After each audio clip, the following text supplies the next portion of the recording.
नमस्कार दोस्तों, आप सभी का एक बार फिर स्वागत है हमारे चैनल सत्य सनातनी हिंदू पर। दोस्तों, इस संसार में जन्म लेने वाले हर एक जीव को इस संसार को छोड़कर जाना ही पड़ता है। मृत्यु एक ऐसा सत्य है जिसका सामना हर एक जीव को करना पड़ता है। मृत्यु से कोई भी जीत नहीं सकता, लेकिन कोई मनुष्य जीवन में जन्म लेकर अच्छे कर्म करता है तो निश्चित ही उसे मोक्ष की प्राप्ति हो जाती है। उसे फिर से इस संसार में जन्म लेना नहीं पड़ता। जो मनुष्य इस संसार के मोह माया में पड़ जाता है वह बार बार मृत्यु लोक पर जन्म लेता रहता है। जो भी जीवात्मा मनुष्य रूप में जन्म लेती है उसके ऊपर कुल 16 संस्कार किए जाते हैं, जिनमें से उसका अंतिम संस्कार मृत्यु के बाद किया जाता है, जिसका महत्व सबसे ज्यादा है। मनुष्य की मृत्यु के बाद उसके परिजन उसका अंतिम संस्कार करते हैं। जिस व्यक्ति का अंतिम संस्कार शास्त्रों में बताए गए नियम अनुसार नहीं होता तो उसे कभी मुक्ति की प्राप्ति नहीं होती। उसकी आत्मा भूत प्रेत बनकर इसी संसार में भटकती रहती है। हमारे 18 महापुराणों में से एक गरुड़ पुराण में मनुष्य के सारे कर्मकांडों के बारे में विस्तार पूर्वक बताया गया है। अगर आप भी किसी व्यक्ति की मृत्यु के बाद उसके अंतिम संस्कार में जाते हैं तो आपको गरुड़ पुराण में बताए गए विधि विधान को जरूर अपनाना चाहिए। गरुड़ पुराण में भगवान विष्णु ने गरुड़ जी को मरने वाले व्यक्ति के लिए किए जाने वाले सभी कार्यों को विस्तार से बताया है। गरुड़ पुराण के अनुसार मनुष्य का शरीर 5 तत्वों से मिलकर बना होता है, इसीलिए मृत्यु के बाद उसे पंच तत्व में विलीन करना चाहिए, तभी उस मनुष्य की आत्मा को मुक्ति की प्राप्ति होती है। शास्त्रों के मुताबिक मरने वाले व्यक्ति के शव को 4 लोक कंधा देते हैं, जो 4 दिशाओं का संचालन करते हैं। जानकारी के लिए बता दे, शव को कंधा देना पुण्य का काम माना जाता है, लेकिन कई लोगों के मन में शव यात्रा को लेकर भय उत्पन्न होने लगता है, जिस कारण से वह शव यात्रा को देखकर डर जाते हैं या फिर उससे घृणा करने लगते हैं। वहीं कुछ लोग शव यात्रा को देखना अशुभ मानते हैं। किसी शुभ कार्य में जाते समय शव यात्रा दिखाई दे तो उनके मन में उस काम के बिगड़ने की चिंता उत्पन्न होने लगता है। वह लोग ऐसा अज्ञानता के कारण करते हैं। उन्हें शव यात्रा से जुड़ी महत्वपूर्ण बातों का ज्ञान नहीं होता, इसलिए आज हम आपको इस वीडियो के माध्यम से बताने वाले हैं शव यात्रा से जुड़ी कुछ महत्वपूर्ण बातें, जिसका उल्लेख हमें हमारे धार्मिक ग्रंथ गरुड़ पुराण में देखने को मिलता है। शव यात्रा दिखाई देने पर क्या करना चाहिए? अगर घर के पास किसी की मृत्यु हो जाती है तो आपको क्या करना चाहिए? किसी की शव यात्रा में शामिल होते समय कौन सी सावधानियां बरतनी चाहिए? तो आइए मित्रों, अब जान लेते हैं। गरुड़ पुराण के मुताबिक शव यात्रा दिखाई देने पर मनुष्य को आखिर क्या करना चाहिए और शव यात्रा में शामिल होते समय कौन सी बातें ध्यान में रखनी चाहिए। अधिकतर लोग शव यात्रा देखने के बाद अचानक से डर जाते हैं। अगर किसी काम के लिए जा रहे होते हैं तो उस काम को भी उस समय छोड़ देते हैं और घर आकर स्नान करने लग जाते हैं। उन्हें लगता है कि ये एक अशुभ संकेत है।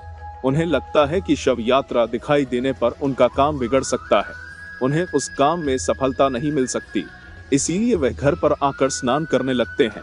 लेकिन ऐसा सोचना बिल्कुल गलत है। हमारे धर्म शास्त्रों में शव यात्रा का दिखाई देना बिल्कुल भी अशुभ संकेत नहीं माना गया है। इसी मार्ग से गुजरकर मनुष्य परमात्मा के पास चला जाता है। फिर एक बार यह सोचकर देखिए कि भगवान की ओर ले जाने वाला यह यात्रा भला अशुभ कैसे हो सकती है। शास्त्रों के अनुसार शव यात्रा के दर्शन होना अशुभ नहीं होता, बल्कि यह एक शुभ संकेत माना जाता है। शव यात्रा के दर्शन हो जाने पर मनुष्य को उस मृतक की आत्मा को नमस्कार करना चाहिए, क्योंकि वह भगवान के पास जाने के लिए निकल चुका है। इसीलिए जब भी आपको रास्ते में शव यात्रा दिखाई दे तो बिल्कुल भी ना घबराएं और इसे अशुभ समझकर उसके तरफ पीठ भी ना करें।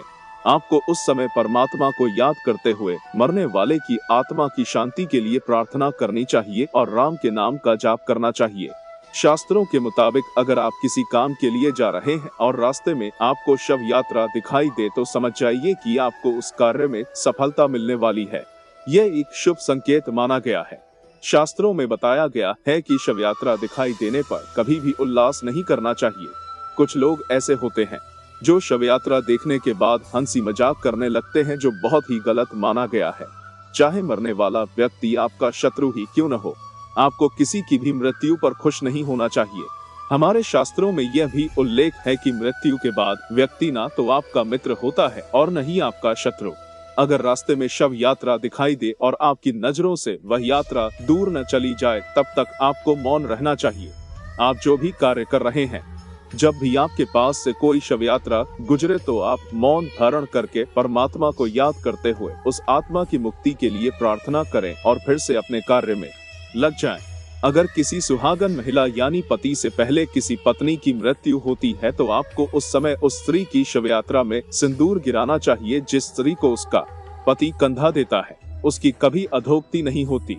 हर सुहागन स्त्री यही चाहती है कि उसकी मृत्यु उसके पति से पहले हो, जिससे वही सुहागिन की तरह श्रृंगार करके अपनी अंतिम यात्रा कर सके।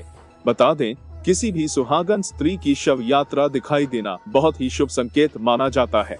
अगर आपको कहीं पर भी किसी सुहागन स्त्री की शव यात्रा दिखाई दे तो आप थोड़ा सा सिंदूर गिरा दें और उसकी आत्मा की शांति के लिए भगवान से प्रार्थना करें। इससे आपको सौभाग्य की प्राप्ति होती है। शव यात्रा ईश्वर के पास जाने की यात्रा होती है। अगर आप चाहते हैं कि आपकी कोई मनोकामना ईश्वर तक पहुंच सके और वह मनोकामना जल्दी पूरा हो सके तो आपको शव यात्रा पर थोड़े से फूल डालकर राम का नाम लेना चाहिए और आत्मा की मुक्ति के लिए प्रार्थना करनी चाहिए। शास्त्रों में स्पष्टता से उल्लेख मिलता है कि जो भी व्यक्ति शव यात्रा में राम का नाम लेता है उसे मोक्ष की प्राप्ति होती है।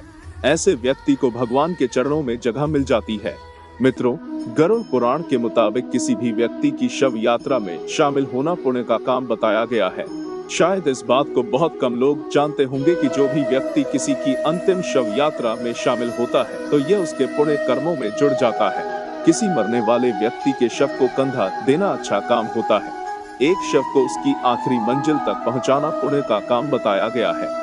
लेकिन शव यात्रा में शामिल होते समय और किसी मृत व्यक्ति के शव को कंधा देते समय शास्त्रों में बताए गए कुछ नियमों का पालन करना भी बहुत जरूरी माना गया है, अन्यथा व्यक्ति को इसके अशुभ परिणाम मिल सकते हैं।